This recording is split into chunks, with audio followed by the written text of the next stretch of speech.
আপনার বাড়িতে ১৩ থেকে ১৪ মাসের একটা বাচ্চা আছে বা তার আশেপাশে বয়স।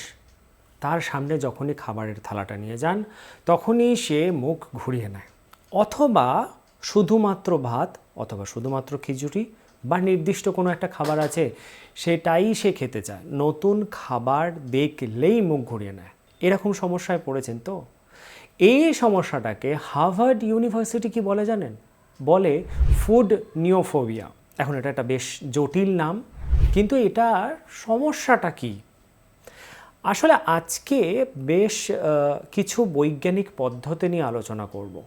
না, শুধুমাত্র ঘরোয়া টোটকা নয়, বেশ কিছু বৈজ্ঞানিক পদ্ধতি নিয়ে আলোচনা করব, যেগুলো বাচ্চাদের এই যে পিকি ইটিং, মানে বেছে বেছে কিছু খাবারই খাওয়া, অন্য কোনো খাবার খাওয়া ইচ্ছা নেই বা নেয় না, এই ব্যাপারটাকে কাটিয়ে উঠতে বা এই জেদটাকে কাটিয়ে উঠতে বাবা মায়েদের হেল্প করবে। চলুন শুরু করা যাক। আমি প্রথমে বলি, বাচ্চারা এই যে খেতে চাইছে না, এটা কেন হয়?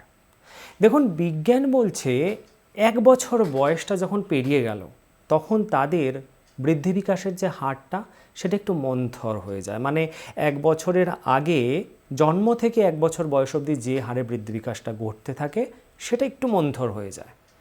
এটা স্বাভাবিক একটা ফিজিওলজিক্যাল চেঞ্জ। গবেষণা বলছে খুব নর্মালি এটা হয়ে থাকে। যখনই বৃদ্ধি বিকাশের হারটা কমে গেল তখন ওর মধ্যে ক্যালোরি রিকোয়ারমেন্ট বা ক্যালোরির চাহিদাটাও বেশ খানিকটা কমে যায়। সেই জন্য নতুন খাবার না নেওয়ার মতন একটা প্রবণতা তৈরি হয়। এই যে কিছুক্ষণ আগে ফুড নিওফোবিয়ার কথা বললাম, এটা কিন্তু জেদ নয়, এটা একটা স্বাভাবিক মনস্তাত্ত্বিক পর্যায়। আমরা অনেকেই মনে করি বাচ্চার পেট ভরলেই তো যথেষ্ট, তাহলে ভাত বা খিচুড়ি যেটা চাইছে সেটাই দিয়ে দিই। কিন্তু American journal of clinical nutrition, এখানে একটা গবেষণা প্রকাশিত হয়েছে এবং সেখান থেকে জানা যাচ্ছে যে ছোটোবেলায় বা ১ বছর বয়স হওয়ার আগে আমরা যখন ফুড ইন্ট্রোডাকশন করাচ্ছি, সেখানে যদি বেশি বৈচিত্র্য, খাবারের যদি বেশি বৈচিত্র্য না রাখি, তাহলে ফুড এক্সপ্লোরিং যে উইন্ডো, অর্থাৎ নতুন খাবার নেওয়ার যে ক্ষমতা বা মানসিক অবস্থা বা যে চাহিদা বা ইচ্ছা, সেটা বন্ধ হয়ে যায়।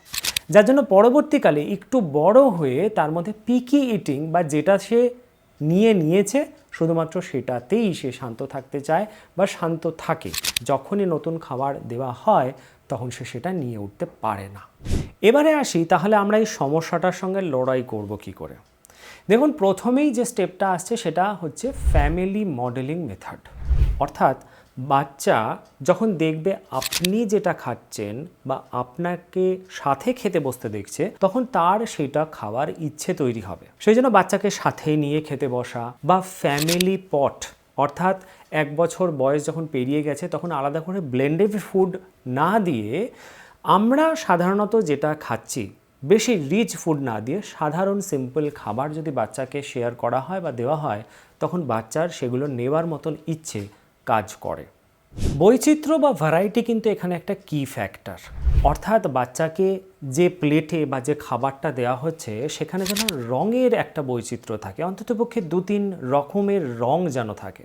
না, আমি আর্টিফিশিয়াল কালারের ফুডের কথা বলছি না, আমি ন্যাচারাল কালার ফুডের কথা বলছি। অর্থাৎ যদি শুধু ভাতও দেন, তার সঙ্গে একটু ভেজিটেবল দেওয়া, গ্রিন লিফি ভেজিটেবল, কয়েক টুকরো গাজর সিদ্ধ বা কুমড়ো সিদ্ধ, বা তার সাথে একটুখানি ডাল দেওয়া, যাতে তার মধ্যে কালার সে পায়।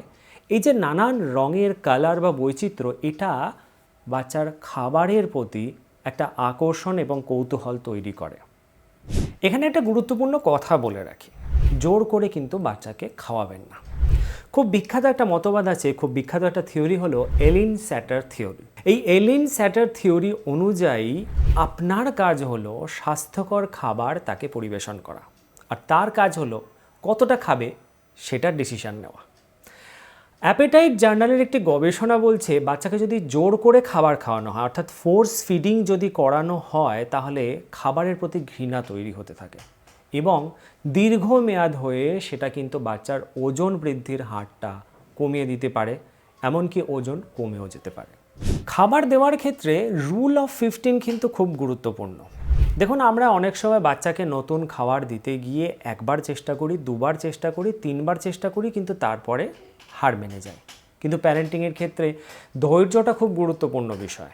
গবেষণা বলছে একটা বাচ্চাকে নতুন খাবার দিতে গিয়ে অন্ততপক্ষে 10 থেকে 15 বার চেষ্টা করা উচিত। তারপরে গিয়ে দেখা যায় যে ওই খাবারটার প্রতি কিউরিওসিটি বা ইচ্ছা তার কাজ করছে। সেজন্য ধৈর্যটা হারাবেন না। আরেকটা গুরুত্বপূর্ণ বিষয় হলো সেন্সরি প্লে।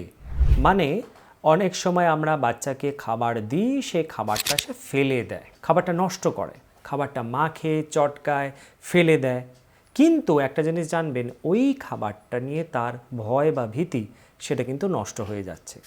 এই সেন্সারি প্লে বা খাবারটা সম্পর্কে সেই যে চটকাচ্ছে, ধরছে, মাখছে, ফেলছে, এটাকেই কিন্তু সে বুঝছে বা সেটাকে আত্মস্থ করার চেষ্টা করছে। এটা কিন্তু ব্রেন ডেভেলপমেন্টের একটা গুরুত্বপূর্ণ পার্ট। সেই জন্য এটা থেকে আপনি পিছিয়ে আসবেন না বা এটা করতে প্রতিহত করবেন না।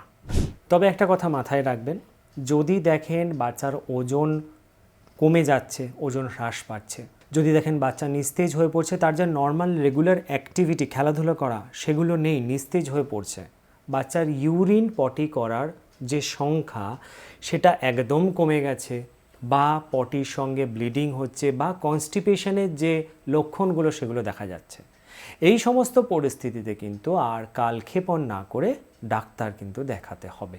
দেখুন, প্যারেন্টিং কোনো যুদ্ধ নয়, এটা একটা জার্নি। এখানে সময় এবং ধৈর্যটা খুব গুরুত্বপূর্ণ একটা বিষয়। সেক্ষেত্রে বাচ্চারা যখন নতুন খাবার নিতে চায় না, তখন আমাদের ধৈর্য এবং আমাদের মাইন্ডসেটটা একটা গুরুত্বপূর্ণ ভূমিকা পালন করে। যখন আমি জানবো যে বাচ্চা 2-3 দিন খাবার নষ্ট করলেও 4 দিন বা 5 দিনের মাথায় গিয়ে 1-2 টুকরো করে ঠিকই তোলা শুরু করবে, তখন আমার মধ্যে সেই যে স্ট্রেস সেটা চলে যাবে। আমিও ধৈর্য পাবো, আমি ধৈর্য পেয়ে সেই চেষ্টাটা করতে পারবো, বাচ্চাকেও সময় দেব। সুতরাং বিজ্ঞানসম্মত এই যে ব্যাপারগুলো আমি আলোচনা করলাম, এগুলোকে বুঝুন, এগুলো জানুন, এগুলো মনে রাখুন, বুঝে সেইভাবে ধৈর্য ধরে এগুন, দেখবেন ডেফিনেটলি ভালো ফল পাবেন।